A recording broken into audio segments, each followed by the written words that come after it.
10주 정도 만에 다시 우리가 사무엘하 말씀을 상고하게 됩니다. 아들 압살롬이 반역을 하게 되고, 그 옛날 사실은 장인어른이었던 사울이 또 죽이려고 하니까 도망을 쳤던 그런 시간들이 있었는데, 이제는 아들이 죽이려고 또 덤벼드니까 또 이렇게 도주의 길을 가게 되는 그런 다윗을 우리는 보게 됩니다. 다윗이 아주 힘든 시간을 보내고 있는데, 그 다윗을 내버려 두고 10주 동안이나 다윗을 우리가 내버려 두고 다른 말씀을 함께 봤구나라는 생각이 들면서 다윗에게 좀 미안한 마음이 들기도 합니다. 자, 우리 다시 다윗에게로, 우리 사무엘하 말씀으로 우리 좀 집중해 보기로 하는데요. 다윗은 그런 절망 속에서도 주를 의지하면서 주어진 상황들을 헤쳐나가고 있음을 우리는 보게 됩니다.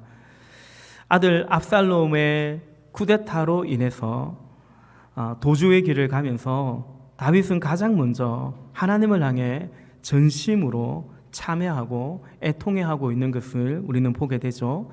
본문 30절입니다. 다윗은 올리브산 언덕으로 올라갔다. 그는 올라가면서 계속하여 울고 머리를 가리고 슬퍼하면서 맨발로 걸어서 갔다.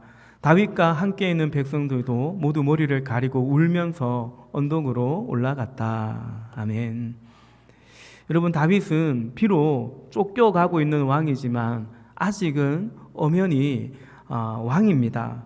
근데 마치 왕의 판결을 받은 제수가 유배를 가는 것처럼 그는 그런 유배지로 가는 그런 모습으로 지금 올리브산에 오르고 있습니다. 머리를 가리고 슬피 울면서 맨발로 뚜벅뚜벅 그 산을 넘어가고 있는 것입니다. 올리브산은 감람산이라고도 하는데요, 예루살렘 동쪽에 있는 그 지역에서는 제법 높은 산입니다. 해발 800m 정도 되는 그런 산입니다.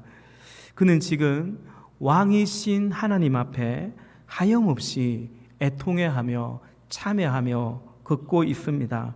그래서 지금 이 길은 제가 한 10주 전에 그런 말씀 드렸어요. 이 길은 반역 세력을 피해서 비록 도망가는 길이지만 한편으로 보면 마치 성전을 향해서 하나님을 향해서 나아가던 순례자의 걸음과도 같다, 그런 느낌을 받게 됩니다. 다윗은 그 길에서 지나간 자신의 모습을 돌아보는 거죠. 그래서 이 길은 하나님께 나아가는 길이 되는 것이고 참회의 길이고 또 영적으로 볼 때는 회복의 시간이 되고 있음을 보게 됩니다. 여러분, 이것이 고난이 주는 유익이라고 할 수 있습니다. 다윗 스스로도 이렇게 고백하죠. 시편 119편 71절 말씀에 고난 당한 것이 내게는 오히려 유익하게 되었습니다. 그 고난 때문에 나는 주님의 율례를 배웠습니다 라고 말합니다. 여러분, 다윗의 이 고백이 참 와닿는 것은 우리도 그런 고백, 그런 경험들을 사실은 하기 때문입니다. 인생에 고난이 있기 때문에, 고난 때문에 다시금 돌이킬 때가 있고, 엉뚱한 길로 가다가도 우리 인생에 딱 고난이 찾아오면 다시금 우리의 마음을 다잡고 하나님 향해 나아가는 그런 우리의 모습일 때가 있기 때문입니다. 저 뒤에 방송팀 얘기하지 마세요. 예배에 집중하세요. 그러므로 여러분, 우리가 하나님 안에 있을 때는 고난마저도 이 모든 것도 합력하여 선을 이루게 된다라는 것입니다. 고난마저도 유익이 되고 선이 된다라고 말씀하고 있는 거죠. 그때 다윗은 이렇게 걸어가고 있는데 또 하나의 무거운 소식을 듣게 됩니다. 우리 31절 말씀 같이 또 읽어보겠습니다. 시작. 그때 누가 다윗에게 압살롬과 함께 반역한 사람들 가운데는 아히돌베도 끼어 있어 하는 말을 전하자 다윗이 기도하였다. 주님, 부디 아히도벨의 계획이 어리석은 것이 되게 하여 주십시오. 아멘, 아멘. 우리 뒤에 방송실 저 얘기 들리죠? 제가 얘기하지 말라고 했잖아요. 서로 얘기하지 말고 앞을 보시기 바랍니다. 예. 이렇게 섬겨주시는데 예배에 집중해야 돼요. 예.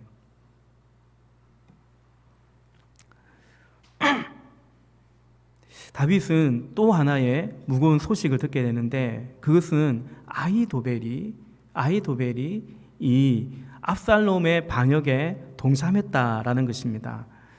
아히도벨은 다윗의 부하인데요.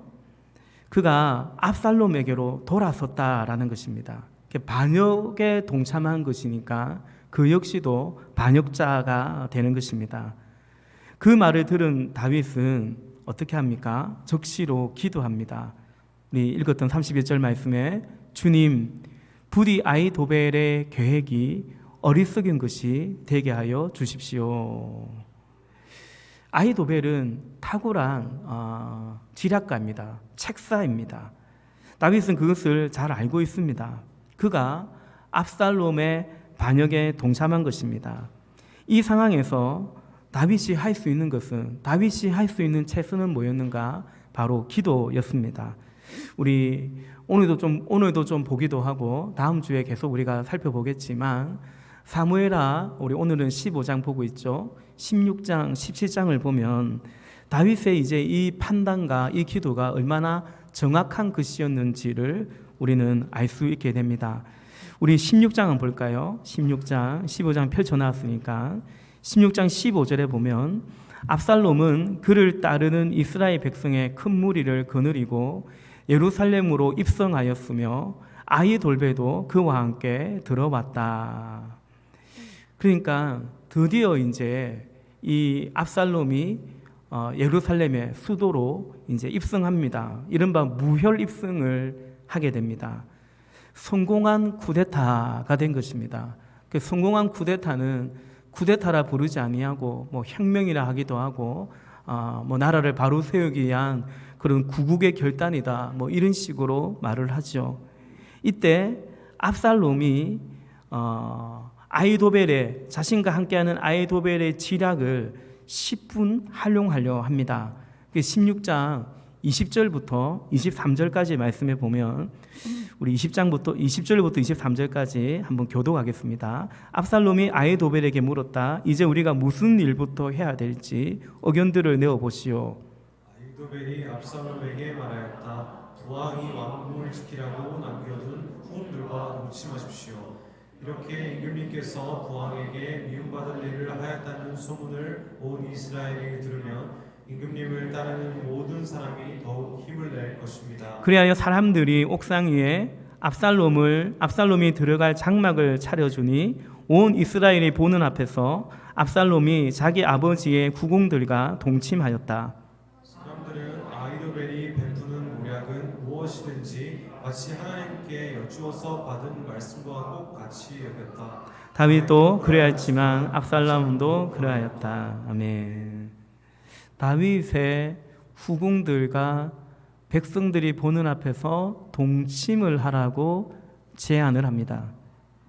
다윗의 후궁이면 압살롬에게는 어머니가 되기도 하죠. 그런데 동침하라고 합니다.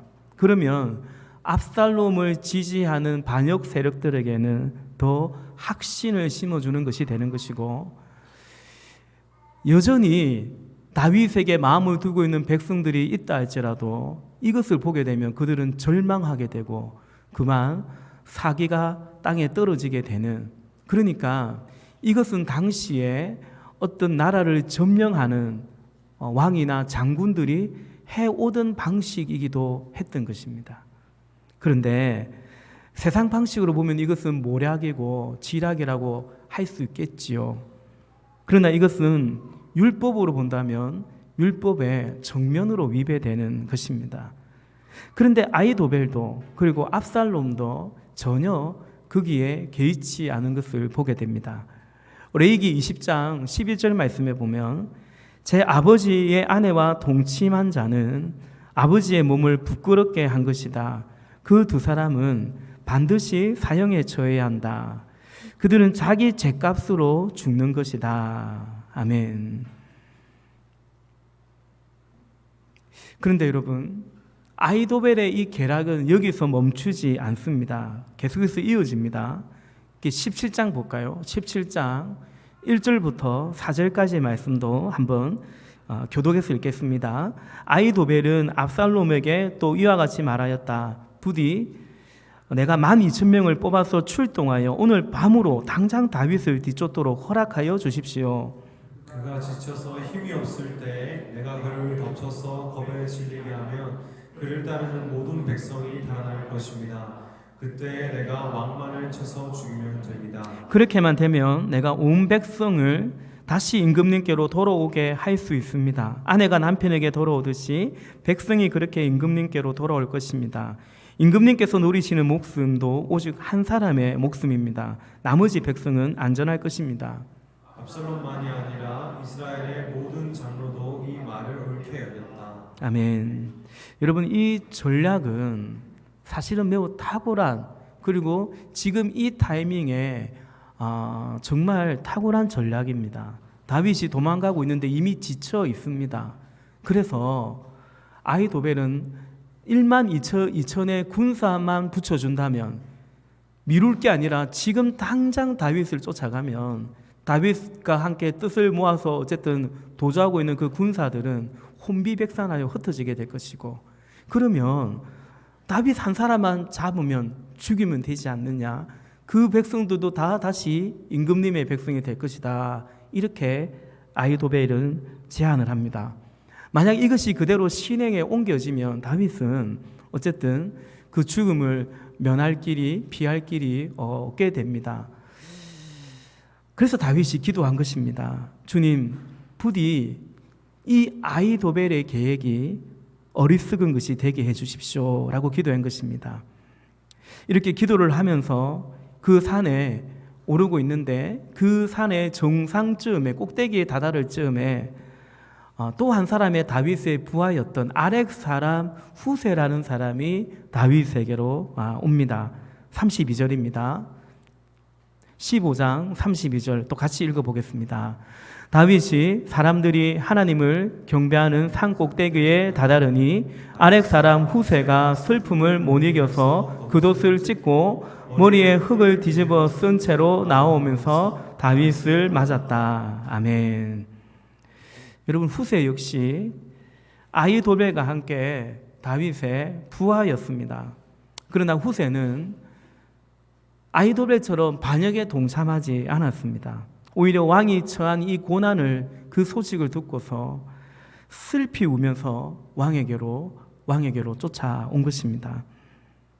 여러분, 그런 말이 있죠. 위기 때에, 고난 어려울 때에 그 사람의 진실, 그리고 그 사람의 진의가 드러난다라는 거죠. 왕의 신하가 있는데 누가 충신인지, 누가 간신인지 언제 알 수 있는가? 바로 이때 드러나게 됩니다. 어려울 때 친구가 진짜 친구라는 말이 있지 않습니까? 그래서 오늘 본문 37절, 15장 37절에 보면 후세는 다윗의 신하인데요, 그리하여 다윗의 친구인 후세, 이렇게 기록되어 있음을 보게 됩니다.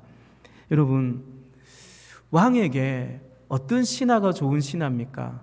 이렇게 아히도벨처럼 지혜가 있고 능력이 있고 열정도 있고 그런 신하가 좋은 신하일까? 그렇지 않습니다. 충성하는 종이 사실은 신하이고 종인 거죠. 자기의 능력대로 자기의 열정을 담아서 그 왕을 바꿔버리는 그런 신하라면 무슨 필요가 있겠습니까? 여러분, 하나님 앞에 우리의 믿음도 사실은 마찬가지입니다. 왕이신 하나님을 향한 우리의 믿음도 그럴 수 있습니다.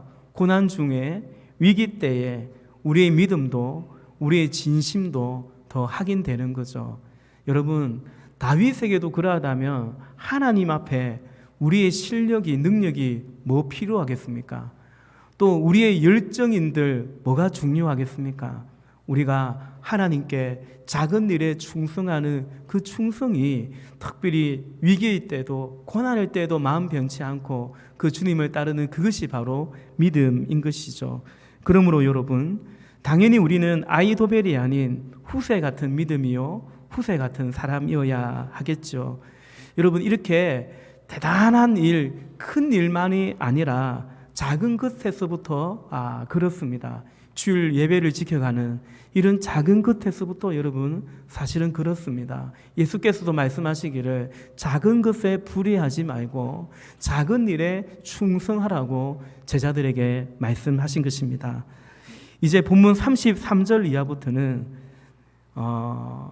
다윗의 지략입니다. 또 다윗의 행동이라고 볼 수 있습니다. 다윗은 자신에게 찾아온 후세를 우리가 본문 읽었죠.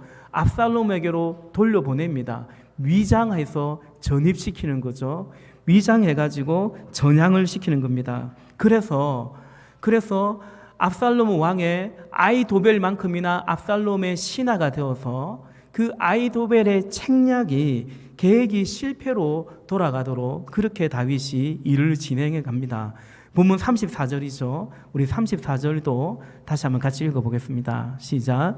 그러니 그대는 이제 성으로 돌아가서 압살롬을 만나거든 그를 임금님으로부터 받들고 이제부터는 새 임금의 종이 되겠다고 말하시오. 이제까지는 임금의 아버지를 섬기는 종이었으나 이제부터는 그의 아들 새 임금의 종이 되겠다고 말하시오. 그것이 나를 돕는 길이고 아히도벨의 계획을 실패로 돌아가게 하는 길이요. 아멘. 다윗은 여러분 이미 15장의 앞부분에 보면 다윗을 따라왔던 그 사독과 아비아달이라는 두 제사장이 있습니다. 언약궤를 메고 왔어요. 이제 그 제사장을 그들의 아들과 더불어서 예루살렘으로 돌아가면 압살롬을 만나겠죠. 예루살렘으로 돌려보냈습니다. 또 그 두 아들은 예루살렘 인근의 모처에서 숨어 지내도록 또 그렇게 했습니다. 그래서 압살롬의 소식이 그죠? 제사장에게 전해지면 제사장은 이제 그 두 아들에게 그 소식을 전하고 그래서 이제 그 두 아들로 하여금 숨어 있는 피신해 있는 다윗에게 압살롬의 그 정보가 전해지도록 일종의 연락망, 통신망을 갖추도록 했던 것입니다. 우리 사무엘하 15장 27절과 28절 말씀 왕이 또 제사장 사독에게 말하였다. 사독 제사장님께서는 선견자가 아니십니까? 성 안으로 평안히 돌아가시기 바랍니다. 제사장께서는 아비아달 제사장과 함께 두 분의 아들 곧 제사장님의 아들 아히마하스와 아비아달 제사장의 아들 요나단을 데리고 가십시오. 두 분께서 나에게 소식을 보내올 때까지는 내가 광야의 나루토에서 머물고 있을 터이니 이 점을 명심하십시오. 아멘. 그렇게 이미 제사장과 제사장의 아들들을 이렇게 보내놨는데 이제 후세마저도 반역한 압살롬의 측근이 되도록 돌려보냅니다. 그리하여서 이 반역이 더군다나 아히도벨까지 합세한 이 반역이 실패로 돌아가도록 했다라는 것입니다. 여러분 다윗은요 기도하였습니다. 그리고 이제 그 기도가 이루어져 가는 방법들을 찾고 있습니다. 두드리고 있습니다. 기도가 그냥 기도에서 머물지 않고 기도가 응답되고 기도가 행해지도록 했다라는 것입니다. 여러분 오늘 설교의 제목도 이것까지가 기도입니다라는데 오늘 이것이 우리가 중요하게 좀 더 들여다보고자 하는 내용입니다. 정리하면 다윗은요 오늘 본문에 제가 말씀 요약제도 적은 것처럼 첫 번째 성찰합니다. 두 번째는 기도했습니다. 그리고 세 번째 이제 행동합니다. 아히도벨의 계획이 그 압살롬의 반역이 실패하도록 그래서 후세를 돌려보내고 있음을 보게 되죠. 마태복음 우리가 잘 아는 마태복음 7장 7절 말씀에 보면 구하여라 그리하면 하나님께서 너희에게 주실 것이다. 찾아라 그리하면 너희가 찾을 것이다. 문을 두드려라 그리하면 하나님께서 너희에게 열어주실 것이다 말씀합니다. 구하라 찾아라 두드리라 말씀하죠. 구하는 것은 기도고 그러면 찾는 것과 두드리는 것은 뭘까요? 거기까지가 기도입니다. 여러분 구하는 것이 기도라면 찾고 두드리는 것을 통해서 그 기도가 응답되어 갑니다. 여러분 구할 뿐만 아니라 찾고 두드리는 것까지가 들어갈 때 사실은 우리의 기도의 진정성이 그 안에 담겨져 있습니다. 제가 종종 말씀드린 적이 있습니다. 우리가 하나님께 기도하는데 하나님이 우리의 기도에 응답하시는데, 그런데 가만히 보면 우리 기도의 대부분은 우리가 응답해 가는 것도 사실입니다. 하나님의 응답이 그렇게 사실은 주어집니다. 그러니까 하나님은 우리가 기도한 대로 우리가 응답하는 삶을 살도록 우리를 도우십니다. 그것이 하나님의 응답입니다. 다윗은 부디 아이도벨의 계획이 어리석은 것이 되게 해주십시오 기도했습니다. 그런 다음에 후세를 보내죠. 후세에게 말합니다. 당신이 돌아가서 나의 부탁을 나의 말대로 좀 따라달라는 것입니다. 그리하여 아이도벨의 계획이 실패로 돌아가게 해달라고 요청합니다. 그리고 다윗은 하나님께 기도하였고요. 그리고 그 기도에 다윗 스스로가 응답해 감을 보게 됩니다. 행동합니다. 그에게 하나님이 허락하신 지혜를, 그리고 그가 지금까지 그 역시도 장군으로서 또 왕으로서 지략가로서 통치자로서 살아오면서 그에게 허락했던 지혜와 용기들과 경험들을 사용합니다. 뿐만 아니라 하나님이 그에게 붙여주신 제사장과 또 후세 같은 이런 충신들, 동력자들과 함께 동력함을 보게 됩니다. 여러분, 이것까지가 기도입니다. 그리고 이것까지가 사실은 믿음입니다. 오해는 하지 마십시오. 기도만 하면 안 됩니다. 우리는 기도만 하면 안 되고 무엇인가 해야 됩니다라는, 제가 그 말을 하는 것이 아닙니다. 사실은 오히려 반대입니다. 기도 외에는 다른 방법이, 다른 길이 없다는 말씀을 전하고 싶어요. 사람들이 기도만 할 게 아니고 행동해야 된다라는 말이 틀린만은 아는데, 이상할 만치 그렇게 생각하는 순간부터 기도만 하지 않습니다. 기도 빼고 그냥 행동만 하는 것을 우리는 보게 되죠. 여러분, 다윗은 행동합니다. 그러나 행동하지만 다윗은 그 자신의 그 지혜와 행동을 의지하지 않고 그는 하나님께 기도하고 기도를 의지합니다. 더 나아가 다윗은 기도하지만 그 기도라는 자신의 행위를 믿는 것도 아니고 결국은 주님의 주권을 믿고 주님을 의지해 가고 있습니다. 다윗이 여기까지 왔습니다. 이것은 다윗의 고난 가운데, 연단 가운데 빚어진 결과입니다.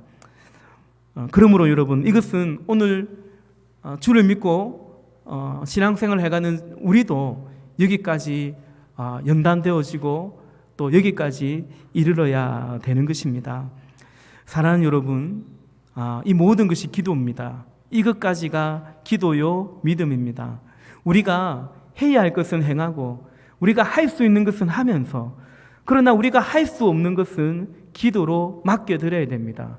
우리가 할 수 있는 것은 해야 되는데, 그런데 이때 제일 중요한 것은 우리의 기도보다 앞서지 않아야 된다는 것입니다.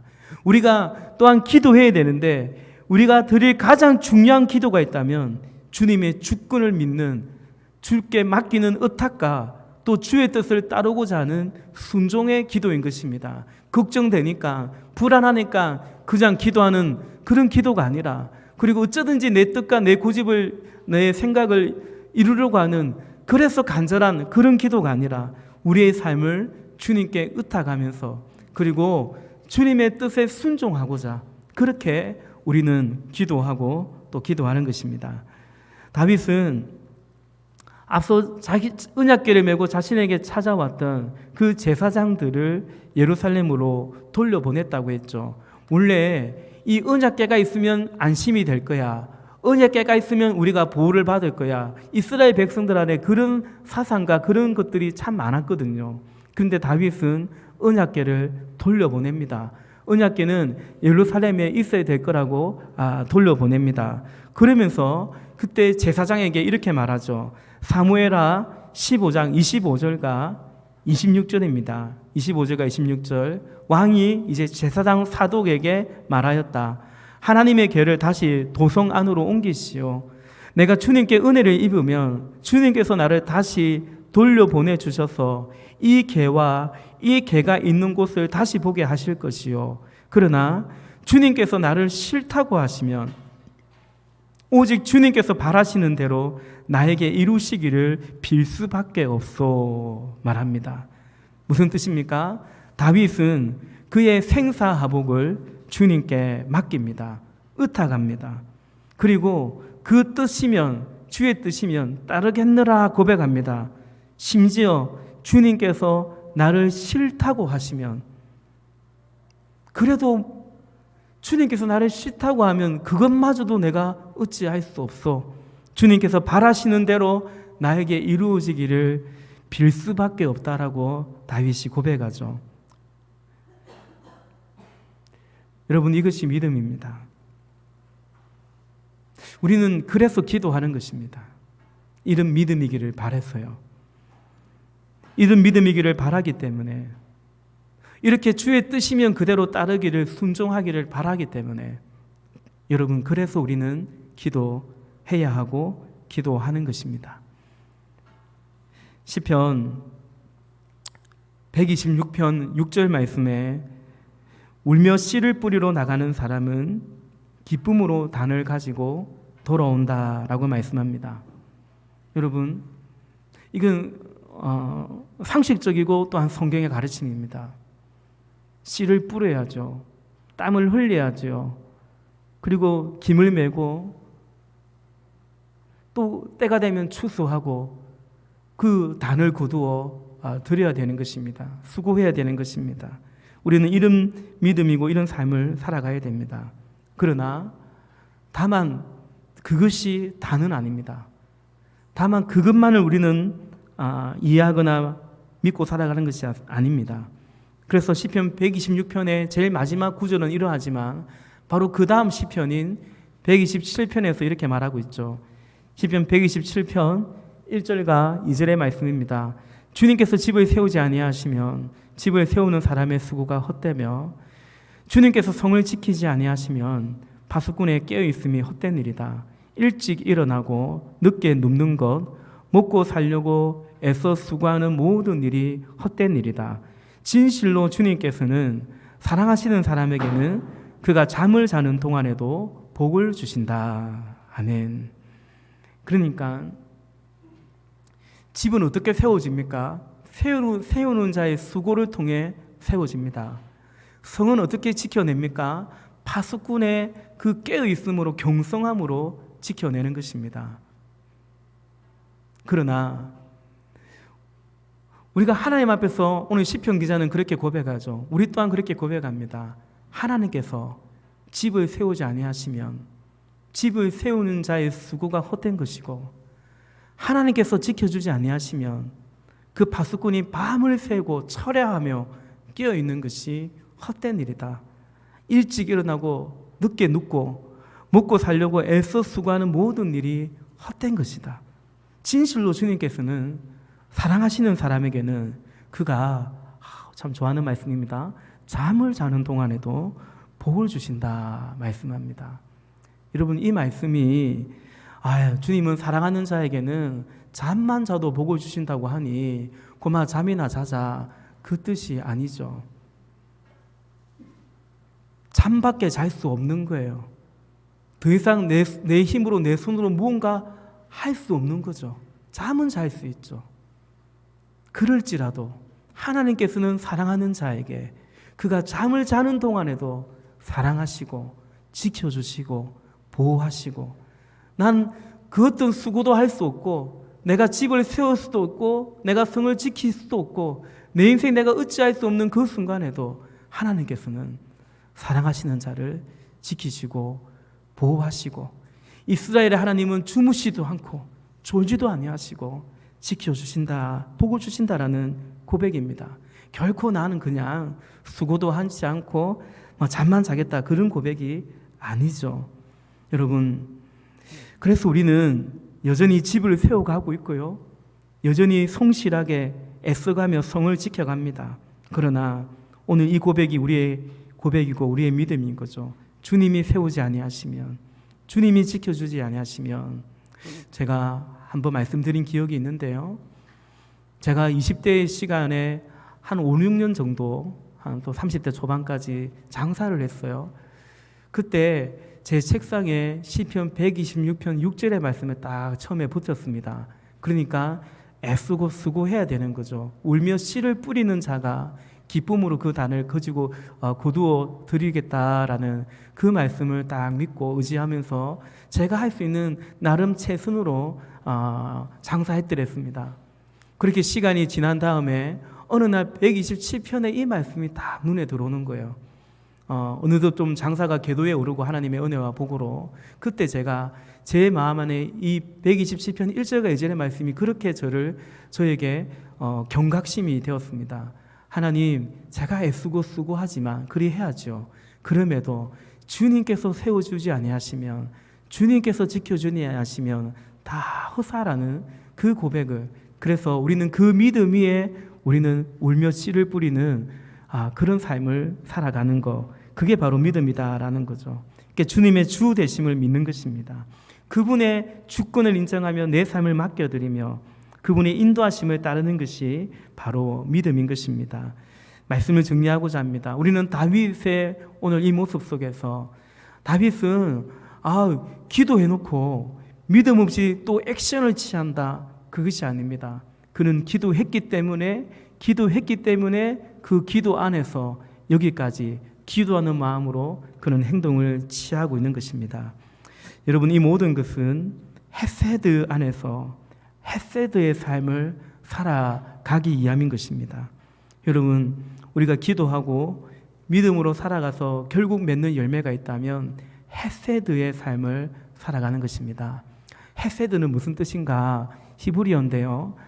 좀 들어보셨을 것입니다. 헤세드는 그 뜻이 두 가지 성격의 뜻이 있는데, 첫째는 자비, 인자하심, 긍휼, 사랑, 이런 뜻을 가지고 있습니다. 또 한 가지 헤세드의 뜻은 뭐냐면 충성, 신실함, 이런 뜻을 가지고 있습니다. 그러니까 여러분, 그 헤세드가 하나님의 성품입니다. 우리를 향한 긍휼, 자비, 인자하심, 더군다나 그것이 어느 정도냐면 우리를 향해서 신실하게 충성되이 그렇게 우리에게 하나님께서 택한 백성을 끝까지 지키시고 인도하신다. 그래서 이스라엘 하나님은 말씀드린 것처럼 졸지도 아니하시고 주무시도 아니하시고 너희의 출입을 지키시고, 이렇게 그분의 헤세드는, 그 인자하심은 충성되다라는 거죠. 그래서 하나님이 충성되다 하기가 좀 불경스럽고 부담되니까 우리는 그 하나님의 성품을 신실하신 하나님이라고 고백하는 것입니다. 그런데 여러분, 동시에 헤세드는 어떤 뜻이 있냐면 충성이라는 뜻이 있다고 했습니다. 그래서 하나님의 그 인자하심을, 신실하신 하나님을 경험한 자는 이제 그 하나님 안에서 헤세드의 삶을 살아가는 거예요. 충성되이 살아가는 거죠. 아히멜렉처럼 자신의 어떤 이해관계 때문에, 유불리 때문에 그렇게 왕을 바꿔버리는 그런 삶을 살아가는 것이 아니라, 그 왕이 나에게 필요하면 왕 삼고 이제 이 왕이 나에게 더 유리하면 다른 왕을 삼아가는 그런 삶을 살아가는 것이 아니라 그렇다라는 것입니다. 오늘 본문 속에서 다윗은 마치 그 고백을 하는 것 같습니다. 헤세드 안에서 헤세드의 삶을 살기를 고백하는 것 같습니다. 여러분, 우리는 헤세드 안에 주의 사랑 안에 거하기를 사모하며 그것만 사모하는 것이 아니라 사실은 우리 역시도 그 주님의 은혜에 반응하는 헤세드의 삶을, 주님을 사랑하고 충성해 가기를 사모하는 것입니다. 여러분, 이것이 우리의 기도고 이것이 우리의 믿음인 것입니다. 우리는 여전히 헤세드를 구하고 그 안에서 우리는 구할 뿐 아니라 찾고 두드려 가고 있습니다. 그리하여서 그렇게 구하고 찾고 두드려서 결국 내가 원하는, 내가 꿈꾸는 다만 그런 삶을 살아가는 것이 아니라 나의 나 된 것은 하나님의 은혜인데, 헤세드인데, 그 은혜 안에서 이제 충성된 아히멜렉의 길이 아닌 후세의 길을 가는 그런 삶을 살기를 원하는 것이죠. 오늘 예배하는 저와 여러분 안에, 몸된 교회 안에 우리 모두에게 그 헤세드의 은혜가, 헤세드의 삶을 살아가는 은혜가 넘치기를 주의 이름으로 축원합니다. 우리 시간 말씀 기억하며 함께 기도하기를 원합니다. 여러분, 나누어드린 페이퍼에